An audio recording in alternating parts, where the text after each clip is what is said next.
I have a bit of a history with monorails. Back in 2016, I visited the Wuppertal suspended monorail in Germany, and I said that monorails are almost always a bad idea.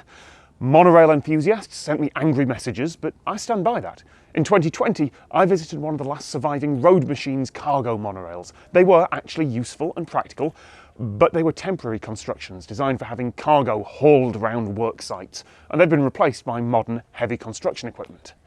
Monorails are usually bad ideas because the track has to be either elevated or in a trench, and because switches at junctions involve moving the whole track. In almost every case, a monorail is a worse and more expensive idea than light rail or a tram or a bus. But while I was researching a while ago, I found a type of monorail that is useful and practical and better than any alternative for its job. And not only is it still in use, new versions of it are being built. So I reached out to the company that makes them and I asked them, can I have a go on one, please? This is the monorail.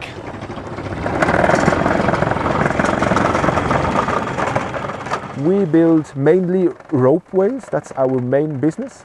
Everything with a rope. Aerial tramways, chairlifts, key lifts. And monorail is a Caraventa product since nearly 45 years, 1978 I think, or 79.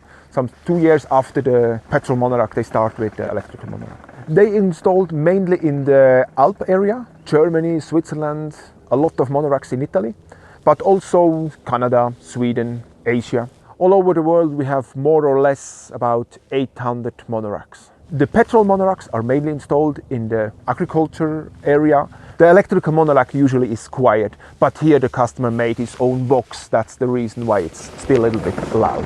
The invention that makes this thing so useful is down on the track. This is a rack railway, so the track has grooves and the cogs on board the train lock into it. That means it can climb very steep hills like this and take tight corners with no risk of slipping.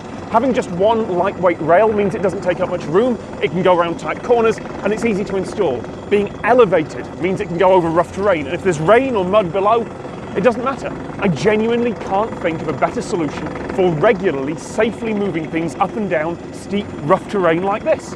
Every monorail is based on a brake and on an engine chassis. And what's between the two chassis is up to the customer. We can choose different models, different chairs, whatever the customer needs or wants. You can see the charging rails. If the customer wants 2 or 3, he can choose 2 or 3 charging points. Normally we have only one in one of the end stations. I know, this sounds like an advert. I promise it isn't. I just got actually properly enthusiastic at being proved wrong. There are useful monorails in the world, and this is one of them.